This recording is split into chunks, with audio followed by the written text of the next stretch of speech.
Assalamualaikum, salam sejahtera Cikgu Nan kembali lagi. Pada kali ini kita akan melihat pelajaran matematik tambahan SPM pengamiran bahagian yang kelima, iaitu luas di bawah graf. Satu garis di sini, katakan di sini adalah Y sama dengan 2. So garis ini adalah garis Y sama dengan 2. Dan ini adalah garis X sama dengan 1 dan X sama dengan 3. Kawasan yang cikgu norekkan di sini adalah merupakan sebuah segi empat. Perhatikan bahawa panjang di sini adalah 2 dan di sini tinggi ataupun lebarnya adalah 2. Sekiranya kita hendak mendapatkan luas bagi kawasan yang berloreh, ya, ini merupakan segi empat, luas bagi segi empat, panjang darab dengan lebar, jadi 2 darab dengan 2, kita akan dapat 4 unit persegi. Perhatikan bahawa cikgu juga boleh menggunakan kaedah pengamiran untuk mendapatkan luas ini. So luas adalah kamiran bagi Y dx daripada 1 ke 3, X sama dengan 1 hingga X sama dengan 3. So ini merupakan kamiran tentu. Kita cuba selesaikan. Y di sini adalah 2. Jadi dia adalah kamiran daripada 1 ke 3, 2 dx. Kamiran bagi 2 adalah 2x daripada 1 ke 3. So ini bermaksud kita tolakkan 2 darabkan dengan 3, tolakkan dengan 2 darabkan dengan 1. Hasil yang kita akan perolehi adalah 6 tolak 2, iaitu 4 unit persegi. Perhatikan bahawa dengan menggunakan formula biasa bagi luas, iaitu panjang darab lebar, kita dapat 4 unit. Menggunakan kaedah pengamiran pun memberikan hasil yang sama, iaitu 4 unit. Sekiranya kita ada graf yang lain dalam bentuk umum, katakan ini adalah Y sama dengan fx, Y dalam fungsi X. Di sini X sama dengan A, X sama dengan B. Untuk kita mendapatkan luas di bawah graf ini, menggunakan formula yang biasa, tentulah sukar kerana ini melibatkan lengkungan. Jadi dengan sebab itu kita boleh menggunakan kaedah alternatif ini, iaitu kaedah pengamiran untuk mendapatkan luas di bawah graf. Formula bagi luas di bawah graf secara umumnya, luas adalah kamiran daripada A ke B bagi fungsi Y terhadap X, ataupun Y kita boleh tukarkan dalam bentuk fx dx. Seterusnya kita selesaikan. So dalam kes ini dia melibatkan luas di bawah graf bagi graf Y sama dengan fx. Dan perhatikan kedudukan luas di bawah graf itu, ya, dia menghala ke arah paksi X. Sekiranya luas yang dikehendaki adalah di bahagian ini, perhatikan luas yang dibatasi antara graf itu dengan paksi Y. Yang ini dia dibatasi dengan paksi X, maka kita gunakan Y dx, kamiran untuk Y dx. Sekiranya dia melibatkan luas kawasan ini, kawasannya yang dibatasi oleh graf itu dengan paksi Y, kita hanya terbalikkan saja formula itu, tetapi pastikan kita tahu apakah nilai Y di sini. Katakan di sini C dan di sini D. Jadi untuk dapatkan luas ini, luas adalah kamiran daripada C ke D, dan fungsi yang digunakan, kalau ini adalah Y sama dengan fx, kita kena dapatkan ataupun tukarkan dia fungsi ini dalam bentuk X sama dengan fy. Maknanya kita kena ada X sama dengan apa dalam sebutan Y, ataupun kalau sekiranya kita ada Y dalam sebutan X, tukarkan sahaja X sama dengan apa dalam sebutan Y, dan kita gunakan di sini. So, luas adalah kamiran daripada C ke dx dy. Nanti fungsi yang kita nak kamirkan itu sudah tentu berada dalam sebutan Y, iaitu fy dy. Kamiran daripada C ke D. Seterusnya kita selesaikan kamiran tentu ini. Ingat, ini adalah formula untuk mendapatkan luas yang dibatasi oleh suatu graf secara umum dalam bentuk fungsi fx terhadap x. Ini adalah formula yang kita gunakan untuk mencari luas yang dibatasi oleh suatu graf terhadap paksi Y. Yang diberikan tunjukkan di hadapan ini. Rajah menunjukkan lengkung Y sama dengan X darabkan dengan X tambah 2 dan garis Y sama dengan X tambah 2.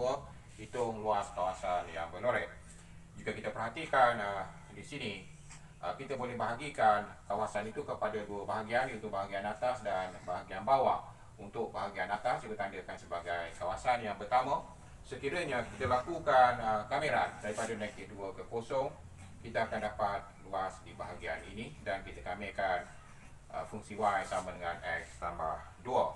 Sementara kawasan di bahagian bawah adalah kawasan yang dibatasi oleh graf Y sama dengan X kuasa 2 tambah 2X. Kita terus kembangkan dengan paksi X. Jadi bila kita kamerkan daripada negatif 2 ke 0, kita akan dapat luas ini.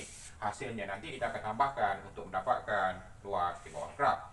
Jadi untuk luas yang pertama, dia adalah kameran daripada negatif 2 ke 0 bagi fungsi X tambah 2 di X. Bila kita kamerkan, kita akan dapat X kuasa 2 per 2 tambah 2X daripada negatif 2 ke 0. Kita selesaikan. Bila kita gantikan dengan 0, hasil dia 0. Bila kita gantikan dengan negatif 2, negatif 2 kuasa 2 per 2 tambah 2 darab negatif 2. Kita akan dapat 0. Tolakkan dengan hasil di sini adalah 4 bagi 2. Kita akan dapat 2. 2 darab negatif 2 adalah negatif 4. So hasilnya kita akan dapat negatif 2 ataupun 2. Ini 2 unit persegi. Okay, kemudian untuk bahagian yang kedua, luas 2, dia adalah kameran daripada negatif 2 ke 0 untuk fungsi X kuasa 2 tambah 2X terhadap X. Bila kita kamerkan, kita akan dapat X kuasa 3 per 3 tambah 2X kuasa 2 per 2 daripada negatif 2 ke 0. So dia adalah X kuasa 3 per 3 tambah X kuasa 2. So apabila kita gantikan dengan 0, hasilnya adalah 0. Kita terus letakkan 0. Tolakkan dengan bila kita gantikan dengan negatif 2. Negatif 2 kuasa 3 per 3 tambahkan dengan negatif 2 kuasa 2. So hasilnya di sini adalah ini adalah negatif 8 per 3. Ini adalah hasilnya positif. 2 kuasa 2, 4. 4 adalah 12 per 3. Kita tukarkan jadi pecahan tak wajar untuk memudahkan operasi. Jadi di sebelah dalam kita akan dapat negatif 4 per 3. So negatif 4 per 3. So kita akan dapat 4 per 3 ataupun 1 per 3 unit persegi. Jadi luas kawasan berlorek adalah luas yang pertama 2 tambahkan dengan luas yang kedua. So hasilnya adalah 1 per 3 unit persegi.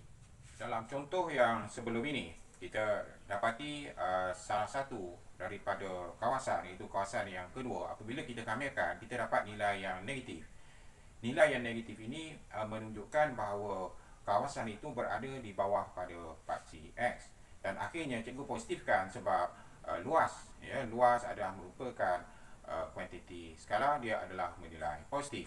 Jadi kita tambahkan nilai positif bagi kedua-dua luas 1 dan 2 tadi. Okey, sekarang kita tengok contoh satu contoh lagi. Rajah menunjukkan lengkung X sama dengan Y tolak 2 kuasa 2. Hitung luas kawasan yang berlorek. Perhatikan, ini adalah kawasan yang kita perlu kena pasti luasnya. Dan ini adalah lengkung X sama dengan Y tolak 2 kuasa 2. Kita kembangkan tu, hasilnya adalah Y kuasa 2 tolak 4Y tambah 4. Perhatikan, fungsi ini adalah X dalam sebutan Y. X sama dengan XY. Dan kita nak mencari luas yang dibatasi oleh lengkung ini dengan paksi Y. So dia dah X dalam sebutan Y, kita boleh terus gunakan. Sekiranya kita ada Y dalam sebutan X, pastikan kita tukarkan dia terlebih dahulu kepada X dalam sebutan Y. Jadi luas adalah kameran. Ini adalah 0 daripada 0 ke 2. Fungsi Y adalah, itu gunakan Y kuasa 2 tolak 4Y tambah 4 di Y. Bila ini dalam sebutan Y, kita kamerkan terhadap Y, baru kita boleh lakukan kameran. hasil kameranya adalah Y kuasa 3/3 tolak 4Y kuasa 2/2 tambah 4Y daripada 0 ke 2. Kita boleh mudahkan di sini. Ini adalah 2. Dan langkah yang berikutnya kita nantikan bila Y sama dengan 2, kita akan dapat 2 kuasa 3/3 tolakkan dengan 2 darab 2 kuasa 2 tambah 4 darabkan dengan 2. Dan apabila kita gantikan dengan kosong, ya, semua ni bernilai kosong, so hasilnya kosong, kita tolakkan saja dengan kosong. So hasilnya kita akan dapat sini adalah 8/3 tolakkan dengan 4 darab 2 adalah 8 tambahkan dengan di sini adalah 8 tolakkan dengan kosong. So hasilnya adalah 8/3 ataupun 2/3 unit persegi. So itu adalah cara bagaimana untuk mendapatkan luas yang dibatasi oleh suatu graf dengan fasi X ataupun fasi Y. Semoga video ini dapat membantu para pelajar dalam memahami pelajaran ini. Hingga berjumpa lagi dalam video yang akan datang. Jangan lupa like dan subscribe channel Cikgu Nan kembali lagi untuk notifikasi bagi video-video yang terbaru. Jangan takut, jalan terus. Assalamualaikum. Salam sejahtera.